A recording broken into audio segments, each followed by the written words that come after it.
A very good morning to all students. Welcome to SIS online classes. Students, today we will continue with chapter 1 part 3. जैसे कि बेटा हम लोगों ने chapter 1 में cell the structural and functional unit of life में आपको cell की डिस्कवरी और सेल की डेफिनेशन बताई थी. ओके, आज हम लोग इसके आगे पढ़ेंगे. कल मैंने आपको माइक्रोस्कोप के बारे में बताया था. ओके, आज हम लोग देखते हैं बेटा इसमें आगे क्या है, सेल थ्योरी. ओके, आज हम लोग पढ़ेंगे सेल थ्योरी के बारे में. Okay, come to page number 13. Cell theory. Cell theory was proposed by German botanist Matthias Schleiden in 1838 and German zoologist Theodor Schwann in 1839. ठीक है, जो सेल थ्योरी थी सबसे पहले जर्मन बॉटनिस्ट मैथ्यूस क्वेल्डन जिन्होंने 1838 में दी थी.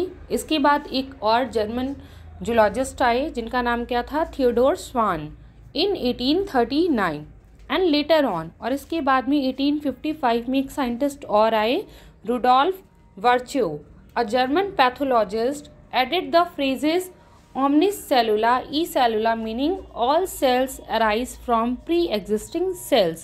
इसके बाद एक साइंटिस्ट और आए 1855 में. ओके, कौन से साइंटिस्ट थे, Rudolf Virchow, a German pathologist, जिन्होंने क्या बताया कि जितने भी सेल्स हैं, ओके, उन्होंने बोला meaning all cells arise from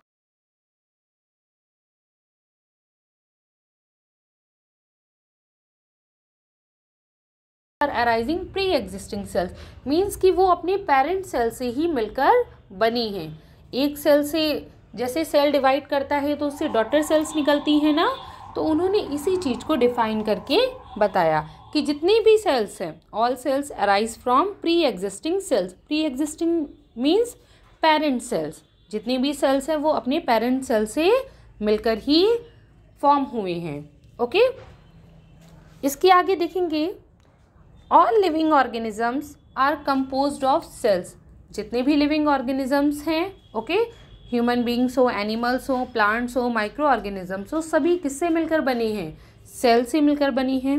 okay, then इसका सेकेंड पॉइंट है, cell is the basic structural and functional unit of all living beings. जैसे मैंने आपको पहले बताया था, जो सेल होती है वो बेसिक स्ट्रक्चरल और फंक्शनल यूनिट ऑफ लाइफ होती है किसी भी ऑर्गेनिजम्स की. All cells arise from pre existing cells. अभी ये एक लाइन मैंने आपको एक्सप्लेन की थी, रुडोल्फ वर्च्यू ने, जो साइंटिस्ट थे जिन्होंने बताया था कि जितने भी सेल्स अराइज होते हैं, ओके, वो सब कहाँ से बनते हैं, प्री एग्जिस्टिंग सेल से, मीन्स अपने पेरेंट सेल से.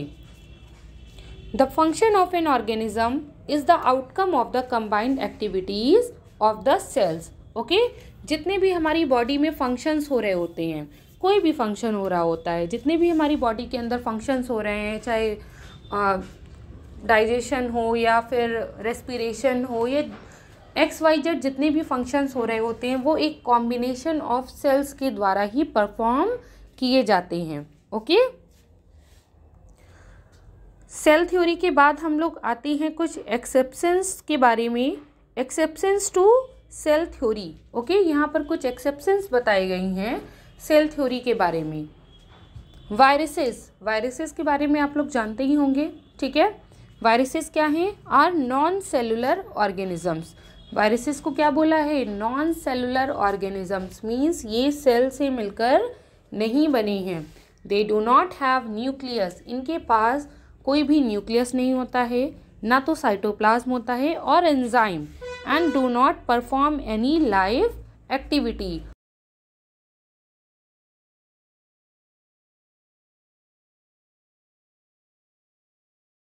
Only inside the living host by taking over their machinery. अगर कोई भी वायरस क्या होगा, ठीक है, अगर कोई भी वायरस बाहर है, उसको अगर होस्ट नहीं मिल रहा है, ओके, होस्ट मीन्स मान लीजिए कोई भी वायरस, जैसे इस टाइम पर कोरोना वायरस ही चल रहा है, जब तक उसको कोई होस्ट नहीं मिल जाता, जब तक उसको कोई बॉडी नहीं मिल जाती, तब तक वो बाहर क्या है, बिल्कुल एक नॉन लिविंग की तरह है.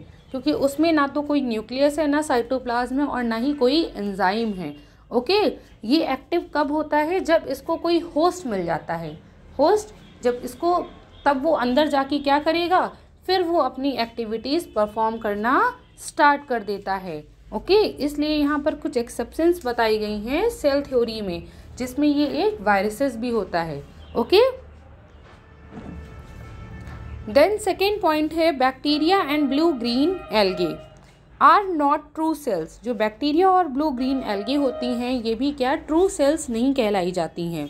दे do not have nuclear membrane and cell organelles. इनमें भी क्या चीज़ें एब्सेंट होती हैं? इनमें न्यूक्लियर मेम्ब्रेन और सेल ऑर्गेनेल्स नहीं प्रेजेंट होते हैं। ओके, यहाँ पर आप देखेंगे सम यूनिसेलुलर ऑर्गेनिजम्स के यहाँ पर आपको डायग्राम दिख रहे होंगे। Amoeba, paramecium, giardia, trypanosoma, chlamydomonas. Okay, ये सभी किसके एग्जाम्पल हैं? यूनिसेलुलर ऑर्गेनिजम्स के। स्टूडेंट्स, अब हम लोग आते हैं यूनिसेलुलर एंड मल्टीसेलुलर ऑर्गेनिजम्स के बारे में। इसके बारे में जानते हैं on the basis of number of cells. किसके बेसिस पे हम डिसाइड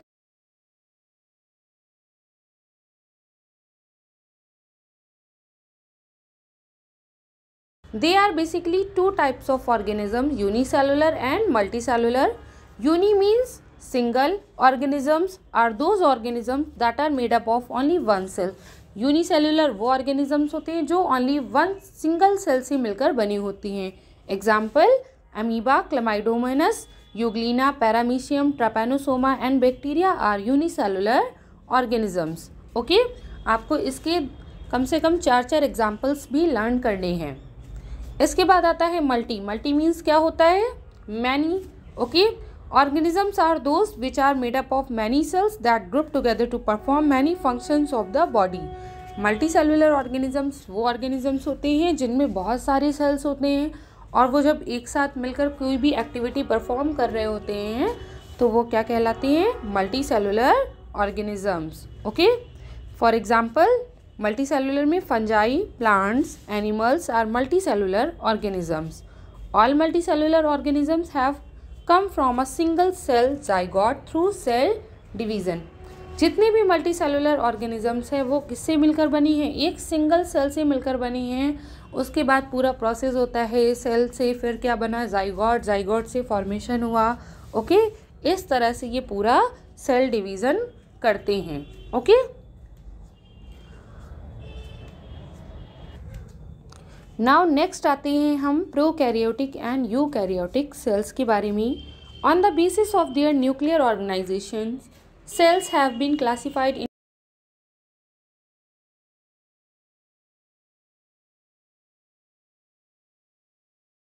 कौन से? Prokaryotic and eukaryotic. ओके, आपको क्या करना है? कल मैं आपको प्रोकैरियोटिक एंड यूकैरियोटिक के बारे में एक्सप्लेन करूँगी। आपको cell theory and unicellular and multicellular और जो कुछ एक्सेप्शंस दिए गए हैं, ओके, इसके नोट्स आपको प्रॉपर तरीके से अपनी बायोलॉजी की फेयर नोटबुक में कंप्लीट करने हैं। आप शॉर्ट में नोट्स लिखेंगे, बहुत ज़्यादा लॉन्ग नहीं लिखेंगे। ओके, किसी भी डेफिनेशन की 3 to 4 लाइन्स आप इसकी अपनी लैंग्वेज में ईजी वे में लिखेंगे। ओके, और अगर आपको इसमें कोई भी डाउट है, किसी भी जितना मैंने आपको अभी तक एक्सप्लेन किया है, तो बेटा आप मुझसे पूछ सकते हैं। Okay, thank you.